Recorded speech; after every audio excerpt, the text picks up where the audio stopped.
they had pushed the chairs out of the way, and they were kneeling in the middle of the room, holding on to each other. And Fred said there were tears in a circle all around them, where they had both been just crying as they confessed and forgave these things that had tortured them for years, really.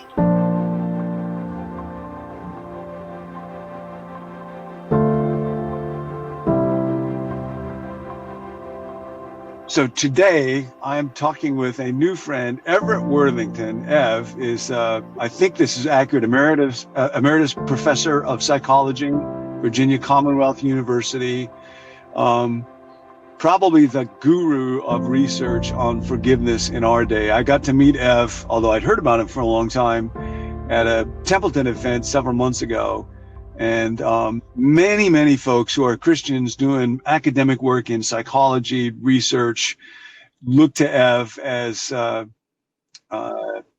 of a father figure and someone who's been very helpful in training them to do research. And so Ev, thank you very much for joining us. I'm super grateful and very excited. Yeah, well, it's my pleasure. I think these days people are looking more at me as a grandfather figure.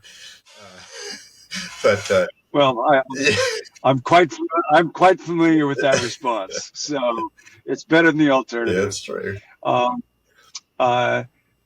Ev, you've written, I don't know how many scores of articles, all kinds of material on forgiveness. And I'd love to start by just asking what prompted your interest in this subject. We're all at Become New, in this little online community that we're all a part of. We're trying to journey towards becoming more forgiving people. What sparked your pursuit of that? Well, of course, being a Christian for a long period, forgiveness was important. I'd practiced that. Hadn't thought about it very systematically, just as a regular Christian. And then I got licensed as a clinical psychologist and began to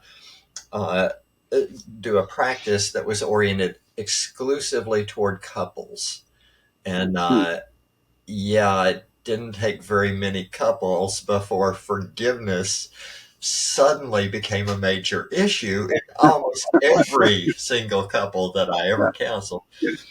So that really got me interested, and then there was this moment where I was supervising a doctoral student. His name was Don Dancer. He became a wonderful therapist, but Don is seeing this couple, and they're not getting any better. And I said, Don, what's wrong? And he goes, well, we've taught them this hope-focused approach that you have, and we've gone through all these, and they just hate each other.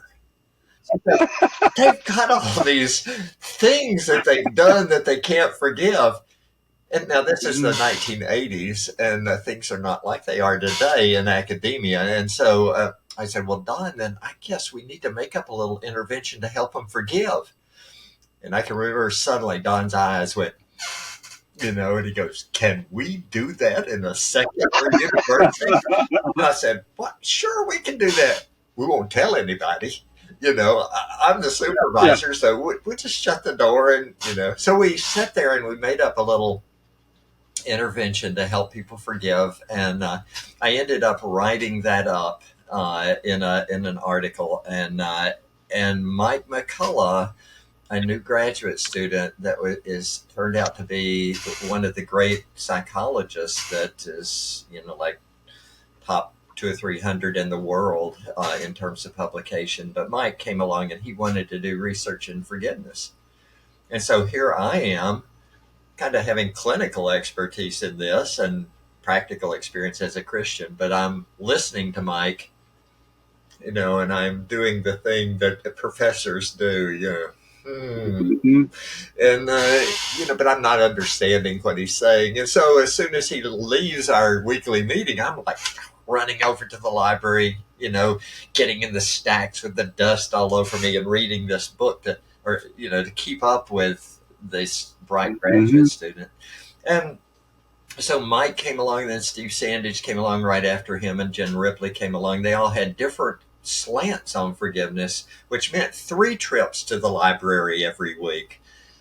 Uh-huh. And out of Yeah. self-defense at trying to keep up with these bright graduate students, I eventually broke down and had to learn this stuff myself. So, Now, everybody listening right now, especially people who are married, are wondering, what is the intervention that you guys came up with to help this couple that just hated each other? yeah, it's funny. It's like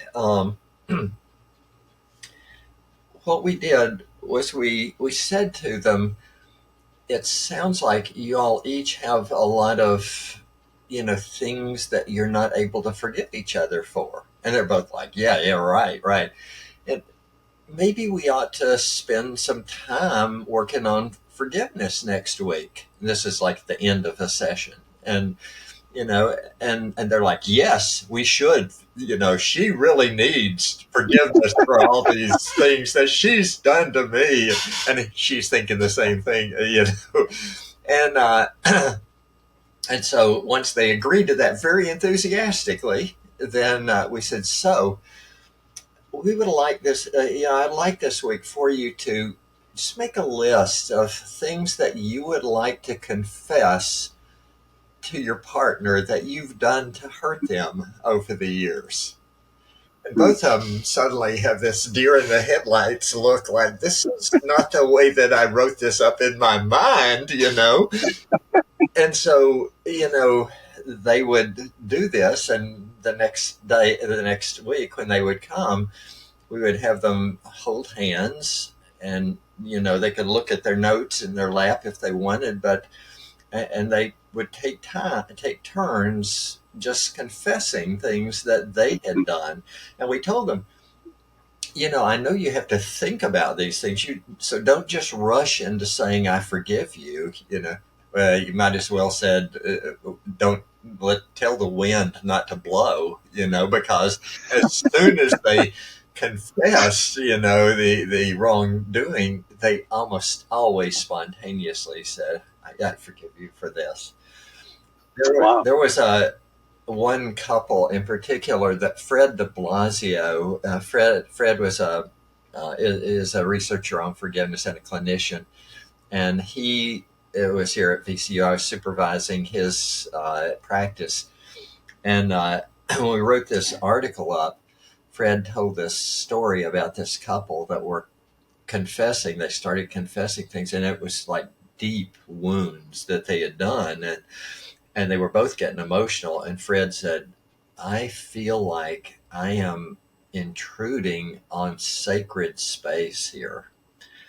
I am going to give you like 10 minutes to confess to each other, and I'm going to step out of the room, and I'll knock when I come back.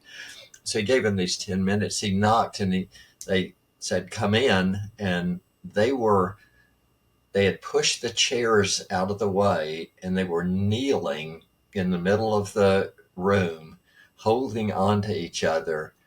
And Fred said there were tears in a circle all around them, where they had both been just crying as they confessed and forgave these things that had tortured them for years, really. So it was a powerful little intervention. So I want to just pause here and say a word to everybody listening to us.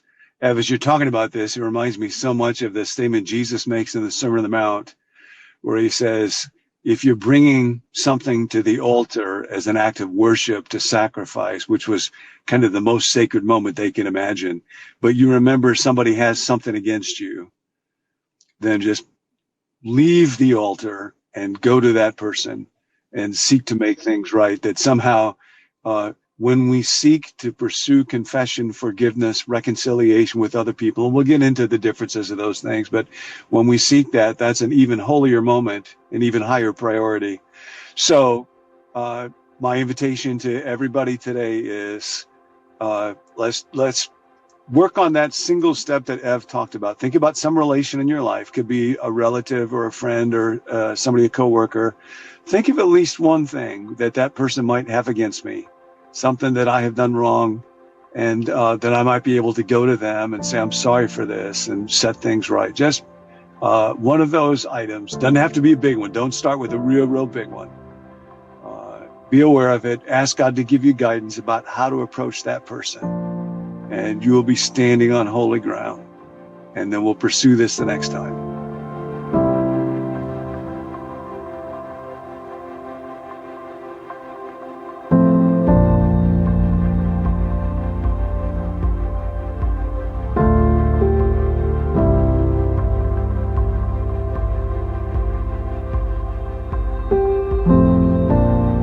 Thanks for joining us. At Become New, we want to grow spiritually one day at a time, but it's tough to do that alone.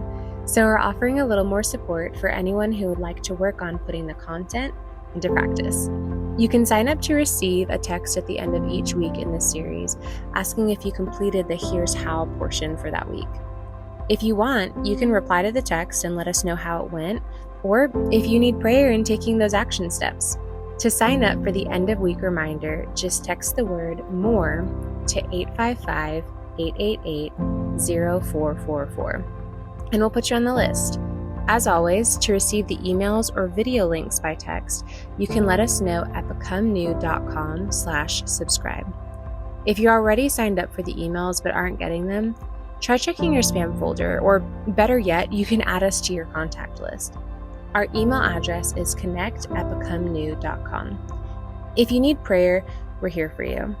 Text your specific prayer request to 855-888-0444. There's a team of us who meet each weekday to pray specifically over every person who sends a text in.